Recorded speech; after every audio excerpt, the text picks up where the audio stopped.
Wassalamualaikum warahmatullahi wabarakatuh. Terima kasih sudah klik video ini. Masih dalam rangkaian KHW spesial Halloween. Di malam ini aku akan melanjutkan menceritakan kisah horor Wawa part 88. Kalau misalnya kemarin di part 87 aku sudah menceritakan Wawa aku yang sudah mendapatkan ujian bertubi-tubi pada saat dia menjadi mualaf. Di KHW malam ini aku akan menceritakan tentang kejadian horor yang sangat nyesek dan menyedihkan yang dialami sama kawannya Wawa aku. Berawal dari tindakan yang tidak disengaja yang mungkin bisa kita bilang sepele kan, tapi berujung dengan malapetaka. Kayak gimana kisahnya, nggak usah lama-lama lah ya, kita langsung masuk aja ke ceritanya. Check it out.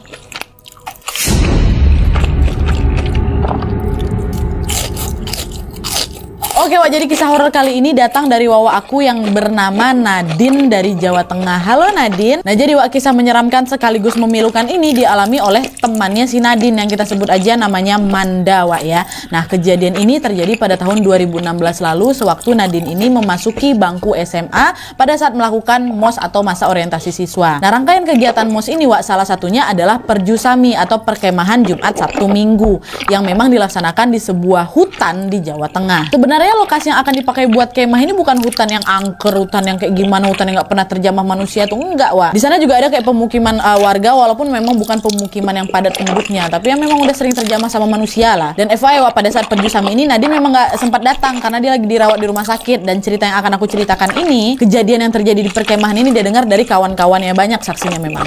Nah lanjut lagi, jadi lokasi kemah mereka dengan pemukiman warga tadi jaraknya kurang lebih 300 meteran lah. Nah untuk peserta MOS baik perempuan ataupun laki-laki dan panitia laki-laki semuanya tuh tidur di tenda dan memang ada beberapa panitia laki-laki lainnya yang tetap sesekali patroli tuh di sekitar tenda. Sementara guru pembina sama panitia perempuan di sana itu tidur di rumah warga. Perkemahan waktu itu berjalan lancar-lancar aja sesuai dengan jadwal kegiatan. Sampailah tiba di hari kedua which is Sabtu malam. Nah teman Nadine yang bernama Tia ini bercerita kalau pada waktu itu Tia ini tidur di satu tenda bersama si Nina, Risa, Manda, Alia sama Fani. Sama dia lah Tia kan, jadi satu tenda berenam. Nah penanggung jawab tenda mereka itu adalah kakak kelas mereka bernama Kak Mia. Dan sebelum mereka semua ini beristirahat tidur waktu itu Kak Mia memang sempat berpesan, tolong semua ya kalian adik-adik dengar aku baik-baik. Kalau diantara kalian mau ada yang buang air maksimal cuma diperbolehkan sampai jam 10 malam, jangan lebih dari itu ya. Nanti habis itu kita bangun jam 3:30 kita tahajud. Habis itu baru nanti ada jadwal kajian itulah sambil menunggu waktu subuh. Oke Kak, siap gitu kata mereka kan. Ingat ya semuanya, jangan ada yang keluar tenda di atas jam 10 malam. Kalau ada sesuatu yang urgent tetap kalian berada di dalam tenda, tunggu sampai kakak panitia kalian lewat depan tenda, baru kalian minta izin sama mereka. Itu pun kalau urgent kali. Oke siap Kak. Itulah kan perintah, jangan keluar tenda jam 10 malam. Nah sebelum tidur mereka pun diberi waktu untuk mandi dan bersih-bersih. Setelah itu sebelum waktu menunjukkan pukul 10 malam, mereka memang sudah harus kembali ke dalam tenda nih untuk beristirahat. Nah singkat cerita pada saat mereka lagi tidur sekitar jam 2 dini hari Manda nih terbangun. Dia kebelet buang air kecil. Nah karena udah nggak tahan dia pun mencoba membangunkan Fani itu kawannya untuk minta dianterin ke belakang. Fani antarin aku ke belakang pengen pipis aku, kebelet kali nggak tahan. Kau kenapa nggak dari tadi? Kenapa nggak dari tadi sih Manda? Takutlah aku keluar jam segini. Kau pun bukan dari tadi. Tapi kan aku kebelet nguyuh kali nih tolonglah kawanin aku. Udah lama mending kau tunggu aja kakak kelas yang nanti patroli lewat, kata si Fani. Balik tidur lagi si Fani Dan pada saat itu nggak cuma Fani aja yang nolak nganterin Manda ini ke toilet tapi semua kawan tendanya itu juga menolak dengan alasan takut dan sama-sama meminta si Manda ini udahlah kau tunggu aja lah kakak patroli lewat katanya. Dan ditambah lagi kan mereka mengingat tuh pesan kakak kelasnya kan tidak diizinkan keluar di atas jam 10 malam. Nah adalah tuh semuanya pun kembali tidur Tersisalah si Manda yang memang masih panik kali karena kebelet nguyuh kan. Nah sampailah ketika mereka satu persatu terbangun untuk sholat tahajud bersama tiba-tiba si Tia sama si Nina yang waktu itu kebangun duluan tuh terkejut karena dia melihat rok yang dipakai sama Manda nih basah. Kok basah? Nih bocor nih tendanya nih katanya. Enggak enggak bocor Alah Manda ngompol kau ya. Ternyata betul Manda ngompol waktu itu. Nah Fani waktu itu sedikit ngomel, Man gimana sih kau kok bisa ngompol?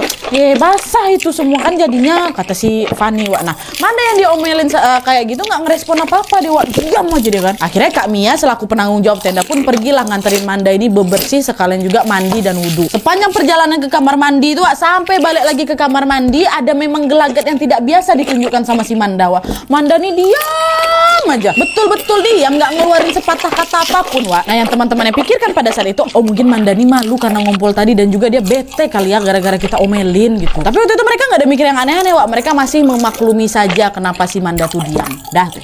Dan setelah sholat subuh selesai, Wak, agenda mereka adalah olahraga, habis itu sarapan dan penutupan. Tapi belum juga mulai olahraga, Manda nih tiba-tiba jatuh sakit. Manda mendemam, Wak, langsung nggak sadarkan diri, dia pingsan. Wak, Manda pingsan, Kak, tolong Kak, Manda pingsan. Kata kawan-kawannya panik kan, si Fanny itu. Panitia pun bergegas setelah menghampiri Manda dan langsung membawanya ke puskesmas yang memang dekat dari sekolah. Nah, di perjalanan ke puskesmas ini, Wak, guru pembinanya si Manda ini juga menghubungi keluarga Manda untuk segera datang. Dan setelah diperiksa, dokter tuh sebenarnya sedikit kebingungan karena dari subuh sampai jam 9 pagi Manda ini nggak kunjung-kunjung sadar juga. Akhirnya dokter pun menyarankan Manda ini untuk dibawa ke rumah sakit untuk bisa mendapatkan penanganan yang lebih lanjut lah gitu. Dah dibawalah ke rumah sakit itu kan, dan semenjak si Manda ini bawa ke rumah sakit, Wak, teman-teman, udah nggak ada lagi yang tahu gimana kabarnya si Manda ini karena memang pihak keluarganya tidak pernah menceritakan apapun ke kawan-kawannya si Manda. Nah, setelah 5 hari berlalu, Wak, menurut kabar dari wali kelasnya Manda ini masih juga tidak sadarkan diri dan bahkan demamnya itu pun belum turun sama sekali. Dan kabar ini pun juga dibenarkan sama Nina yang memang tinggalnya itu nggak jauh dari rumah Manda, Wak, kayak tetangga beda gang aja lah. Iya, Wak, katanya mamanya Manda tuh pernah bilang sama dia kalau anaknya belum sadar juga. Dokter yang meriksa juga nggak ada nemuin infeksi atau penyakit apapun loh di dirinya Manda, kata Nina. Kenapa ya si Manda ya masih belum sadar juga loh, dia kasihan apa segala macam. Panik kawan-kawannya kan, Wak. Nah, singkat cerita, setelah 8 hari Manda ini berada di rumah sakit, grup chat kelasnya Manda ini mendapatkan kabar bahwa alhamdulillah Manda sudah sadar. Nah, tapi anehnya, Wak, pada saat Manda ini bangun, demamnya tuh betul-betul langsung hilang mendadak gitu loh. Sebelum dia bangun itu pun panasnya masih tinggi, tapi waktu dia udah bangun langsung hilang macam normal biasa, macam orang nggak sakit, sehat walafiat, tubuhnya tuh segar bugar. Nah, cuma hal ini nggak terlalu dipikirkan kali nih sama keluarga ya. Pokoknya keluarganya, kawan-kawannya si Manda ini udah senang kali lah dengar kabar kalau Manda ini udah siuman dan apalagi udah bisa langsung segar bugar ya kan. Nah, terus beberapa hari kemudian Manda pun masuklah ke sekolah, Wak. Langsung lo itu dipeluk sama kawan-kawannya. "Oh, Manda, kangen kali aku sama kau," katanya. Dan waktu itu Manda pun cuma kayak ngerespon dengan senyuman aja, nggak ada ngomong apa-apa. Kok kenapa dari kemarin, Man? Kok bisa demam kayak gitu? Iya, nggak tahu nih. Dah, itu aja jawaban Manda, cuma senyum-senyum aja dan dia menjawab seadanya. Nah, kemudian, Wak, di sini keanehan pun kembali terjadi, di mana sepanjang pelajaran di kelas itu Manda nih diam aja dia. Ya wajar lah, nak, dia nyimak pelajaran. Enggak, diamnya tuh beda. Orang pas masuk jam istirahat juga si Manda ini memilih diam di kelas. Nggak ada dia pergi keluar ke kantin tuh, nggak ada, atau sekedar main gitu lah di depan kelas, tidak ada. Padahal, Wak, ya Manda tuh anaknya betul-betul ceria, seneng gitu dia bersosialisasi, kata si Nadine. Dan Manda kayak gitu tuh berhari-hari loh, Wak, nggak cuma hari itu aja. Nah, sampailah 3 hari kemudian secara kebetulan Nadine ini ketemulah sama Manda di ruang TU. Tapi, Wak, tanpa disangka Manda yang dari hari pertama sekolah itu diam aja, gak banyak bunyi kan, tiba-tiba gak ada angin, gak ada hujan, Manda ini mengatakan sesuatu ke Nadine. "Nadine, kamu semangat ya, kamu harus tetap semangat sekolahnya. Aku sebenarnya pengen kali masih di sini." Tuh kata. Nadine bingung lah kan, hah? Kenapa, Man? Kamu pindah sekolah? Nah, tapi pada saat itu Manda nggak menjawab pertanyaan Nadine tuh, Wak. Dia cuman dada-dada yang lengos, dia pergi kan. "Aku sebenarnya masih mau di sini," kata dia. Nah, Nadine yang tidak mendapatkan jawaban apapun dari Manda pun ya cuman bisa kebingungan aja sambil dia balik lagi ke kelas dan juga ngebatin, apa maksudnya pengen terus di sini nih ya? Agak aneh lah gelagat kawan kalian tiba-tiba ngomong kayak gitu kan, Wak. Nah, terus, Wak, besok paginya setelah azan subuh, Nadine mendapatkan notifikasi dari grup chat kelasnya yang mengatakan kalau Manda lagi-lagi tidak sadarkan diri. Ibunya Manda bilang kalau malam harinya tuh Manda hanya berdiam diri aja di kamar tanpa melakukan kegiatan apapun. Nah, di situ Manda ini tiba-tiba kayak menangis terseduh-seduh gitu loh, Wak. Dia nangis, dah langsung pingsan aja, nggak sadarkan diri. Nah, ibunya waktu itu juga mengabarkan kalau Manda ini sudah dibawa ke rumah sakit tempat Manda dirawat sebelumnya tuh, di sana lagi. Dan Manda juga kembali diperiksa secara menyeluruh dan hasilnya ya sama kayak sebelumnya, Wak. Sehat walafiat Manda nih, nggak ada infeksi apapun, nggak ada sakit apapun. Dan barulah di situ dokter di rumah sakit itu menyarankan kedua orang tua Manda ini untuk membawa anaknya ke rumah sakit yang lebih besar lagi, yang lebih lengkap lagi kan, Wak. Dan pada saat itu juga Manda langsung tuh dirujuk ke rumah yang sakit paling mantap kali lah pokoknya di Jawa Tengah. Dan pas nyampe di rumah sakit itu Manda pun langsung dicek MRI, Wak. Dan begitu hasilnya keluar, lagi-lagi keluarga Manda ini dibuat bingung, Wak. Karena hasilnya ya normal, sehat walafiat, nggak ada kelainan organ atau penyakit apapun sama si Mandani. Tapi Mandani tetap nggak bisa sadarkan diri, kayak gimana lah. Dan nggak cuma sehari 2 hari aja, Wak, Mandani nggak sadarkan diri, melainkan sampai berapa lama? Sebulan. Bayangin sama kalian, Wak, Mandani pingsan 1 bulan loh, lama kali ya kan. Nah, khawatir dengan hal ini, sekolah pun akhirnya memutuskan untuk mengadakan doa bersama untuk kesembuhannya Manda, Wak. Pingsan paling lama berapa lama sih, Wak, misalnya ya kan? 1 bulan nggak sadarkan diri. Nah terus, Wak, setelah dirawat di rumah sakit selama 1 bulan lebih, orang tua Manda pun akhirnya memutuskan untuk merawat anaknya di rumah aja. Tapi pada saat itu pihak rumah sakit tidak mengizinkan karena khawatir kalau misalnya alat-alat yang kesambung di tubuhnya Manda ini dilepas, ya Manda nggak bakal selamat lah. Nah, katanya dia nggak kenapa-napa, kenapa masih ada alat-alat yang nempel. 1 bulan nggak makan macam mana, Wak? Itu ya harus ada pertolongan pakai alat-alat itu supaya tetap ada stamina dalam tubuhnya kan, walaupun dia nggak sadarkan diri. Dan nggak diboleh itu sama rumah sakitnya kan. Cuman gara-gara orang tuanya Manda ini bersikeras untuk merawat Manda di rumah aja, pihak rumah sakit pun mau tidak mau harus menyetujui keputusan orang tuanya si Manda ini. Walaupun sempat ada pertikaian pula, perdebatan alot tuh antara rumah sakit sama keluarga. Dan setelah itu Manda dan keluarganya itu pun pulanglah ke rumah. Dan pada saat itulah keluarganya pun akhirnya mengetahui apa yang sebenarnya terjadi sama Manda. Apa tuh, Nadia? Ini dia. Nah jadi, Wak, ketika Manda ini pulang dan dirawat di rumah, Pak D-nya Manda yang memang diketahui bisa ngelihat yang nggak bisa kita lihat ya kan, datanglah ke rumahnya si Manda untuk ngejenguk Manda, keponakannya. Sesampainya di rumah, Pak D pun langsunglah menuju ke kamar Manda. Tapi baru aja buka pintu, Wak, Pak D ini dibuat macam terkejut, heran-heran gitu loh. Nah, Pak D lihat apa? Nah, dia dengar dulu, Wak. Pada saat itu ibunya Manda memang nggak lihat apa yang Pak D lakukan, tapi yang pasti suaranya Pak D itu terdengar sampai luar kamar, dimana suara Pak D ini tampak seperti sedang memarahi dan mengusir seseorang. Nah, kedua orang tuanya Manda jelas panik lah ngedengar Pak D teriak-teriak di dalam kamarnya si Manda. Kan apa pula anak kita pula dimarah-marahinnya nggak tuh? Wah, enggak Pak, itu pasti ada yang nggak beres itu, Pak, sama anak kita, Pak. Pasti Pak D ngeliat sesuatu hal yang nggak menginginkan, yang nggak diinginkan kan. Pak D bisa nengok kayak gitu, Pak. Dan betul, Wak, nggak lama kemudian Pak D pun keluar dari kamar Manda sambil keheranan. Pak D ngomong, sadurunge Manda ki gawe salah opo? Salah piye to, Mas? Aku nggak mudeng. Kata mamake Manda, Wak. Manda koyong ini ki sejak kapan? Pas kemah wingi, Mas. Ono apa to, Mas? Wah, angel iki. Anakmu gak sadar ya goro-goro makhluk iku. Ono makhluk sing nyekeli sikil anakmu. Nah, orang tua Manda yang mendengar hal itu tuh jadi kaget kali kan sama pernyataannya Pak D, Wak. Pak D waktu itu juga bilang kalau makhluk itu marah dengan ulahnya Manda. Nah, ulah yang mana, Nadia? Kalian masih ingat kan, Wak, waktu perjusami itu apa? Mohon maaf, Manda ngompol kan? Nah, ternyata, Wak, karena lokasi tenda mereka ini berada di bawah pohon, jadi waktu Manda ini ngompol, air seninya, mohon maaf ya, air seninya ini nggak disangka-sangka merembes lah sampai kena ke akar pohon. Nah, penghuni akar pohon itu, penghuni si pohon ini nggak terima kalau rumahnya tuh dikotori. Sosok iku nesu, dia arep gowo Manda meh diganti kayak babu. Iku anakmu nggak sadar-sadar soalnya anakmu nggak gelem. Kue nek anakmu wes nggak kuat, iso bablas. Nah, dengar Pak D ngomong gitu tuh ya mamanya si Manda nangis histeris. Lawa orang tua mana yang bisa rela anaknya ini dibawa sama makhluk goib ya kan? Piye carane ben anakku iso balik, Pak D, kata mamanya. Aku mau wis takon, tak nyang piye carane Manda ki iso balik. Dari soko iku pingine Manda ngeresike pohon iku. Yen gelem iki Manda iso tak gawe sadar. Bar kuwi langsung lunga ning panggon iku maneh. Dungange sisan ngeresiki. Piye? Akhirnya, Wak, keluarga Manda pun setuju dan tanpa berlama-lama lagi mereka pun langsunglah menyiapkan apa-apa yang memang harus mereka siapkan. Dan Pak D juga melakukan ritual agar Manda ini bisa sadar terlebih dahulu supaya bisa dibawa ke sana kan, Wak. Dan pada saat Manda sadar ini, aduh ini sedih sih, Wak. Pada saat Manda sadar, Manda langsung dipeluk mamanya kan. Bu, badan Manda sakit semua, Manda takut katanya. Pas itu juga ibu Manda pun langsunglah menceritakan apa yang terjadi dan apa yang harus Manda lakukan, yaitu bebersih dan berdoa di pohon tempat dia kemah itu kan, Wak. Manda denger itu tuh apa nggak nangis dia, Wak, makin ketakutan lah dia kan. Bu, aku nggak sengaja, Bu, aku nggak sengaja ngumpul di tenda tuh, betul-betul nggak sengaja. Aku nggak kuat waktu itu, Bu. Ya udah nak, nggak apa-apa. Kita ke pohon itu sama-sama ya, kita bersihkan sama-sama, nanti kita doakan. Nanti ada papanya Nina juga kok yang ikut nganterin kita, kata ibunya tuh mencoba untuk menenangkan siapa. Ingat kan kalian Nina tuh yang mana? Kawan mereka yang tetanggaan sama Manda tuh, bapak ikut juga ngantarin, Wak. Nah, akhirnya di hari itu tepatnya ba'da asar, Wak, Manda bersama kedua orang tuanya, Pak D dan bapaknya Nina pun berangkatlah ke lokasi perkemahan dan juga mereka langsung melakukan ritual bersih-bersih dan berdoa di pohon itu. Manda waktu itu juga meminta maaf karena telah mengotori rumah si sosok itu. Dan setelah selesai melakukan ritual, keluarga Manda pun merasa agak lebih lega gitulah karena telah menyelesaikan kewajibannya mereka dan pulanglah sebelum maghrib. Waktu itu mereka sudah berpikir tidak akan mendapatkan gangguan lagi kan, Wak. Tapi ternyata dugaan mereka ini salah besar. Kenapa? Dengar nih Wak ya.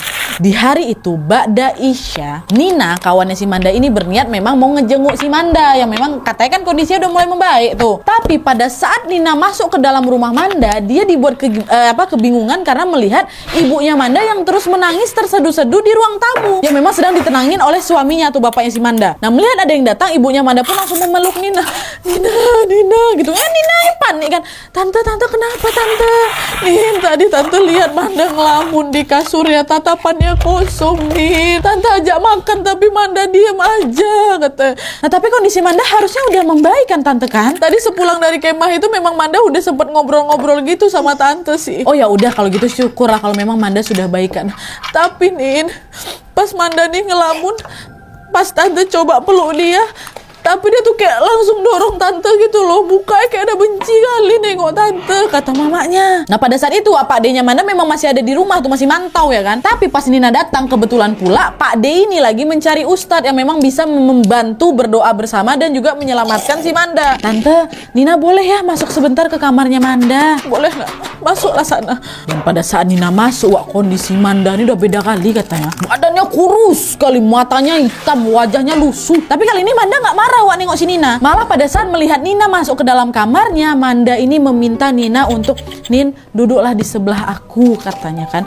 Dan tiba-tiba Manda ngomong kayak gini, aku capek Nin, capek aku.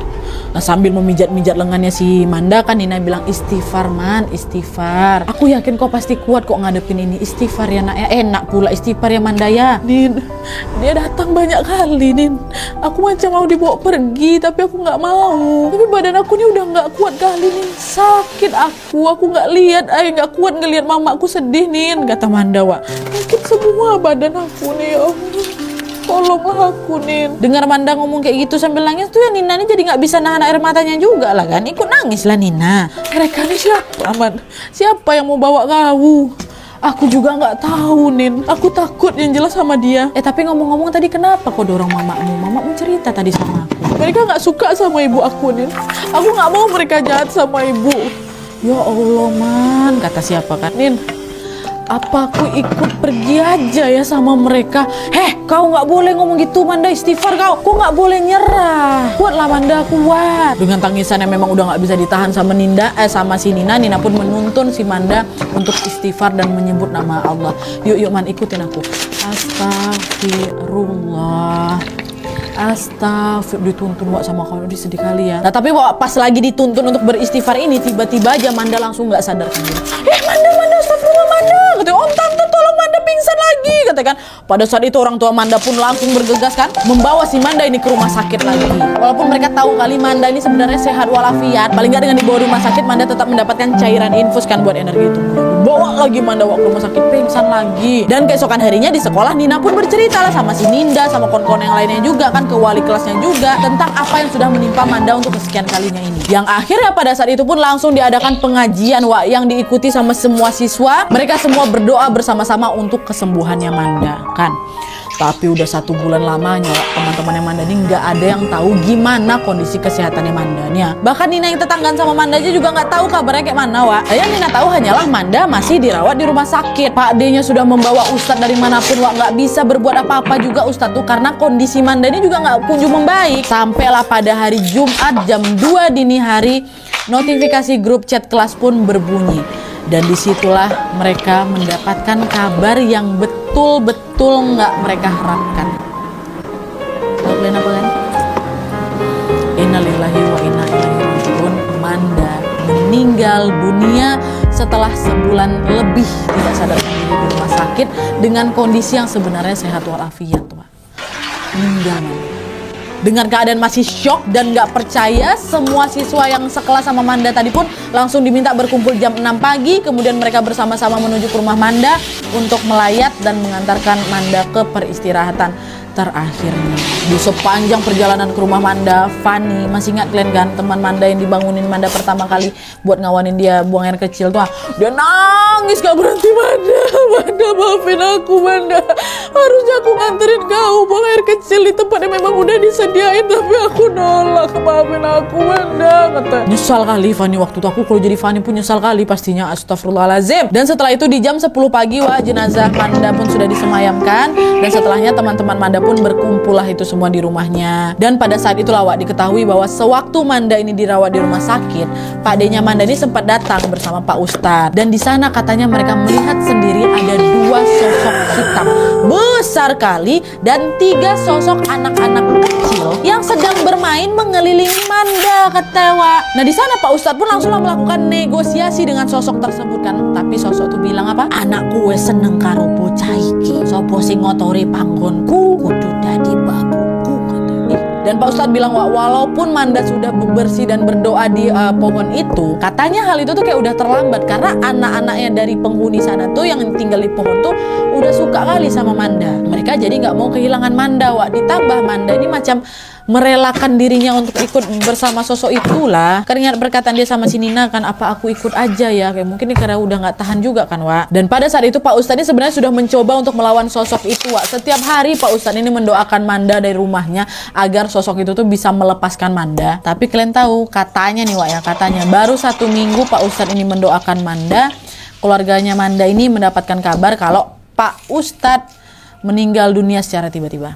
Nggak tahu penyebabnya apa, diduga sih karena serangan jantung Tapi nggak sedikit juga dari mereka yang menduga kalau Pak Ustadz ini meninggal akibat ulah sosok jin yang tinggal di hutan itu. Wallahualam ya. Oke jadi itu tadi cerita dari Nadine temannya Manda, temannya yang tidak sengaja, nggak sengaja kan ngotorin rumah penunggu pohon tuh sampai harus ngeregang nyawa. Dan dari pengalaman yang sudah menimpa Manda ini, Nadine dan juga teman-teman yang lainnya betul-betul langsung belajar untuk lebih peduli lagi dengan teman. Kayak janganlah kita bertindak egois lagi gitu Dan yang jelas yang terakhirnya apapun yang memang sudah dialami sama Manda itu sudah menjadi ketetapan dari Allah Subhanahu wa taala. Ayo kita sama-sama kirimkan Al-Fatihah buat Manda. Semoga segala dosanya diampuni oleh Allah Subhanahu wa taala. Amin ya rabbal alamin.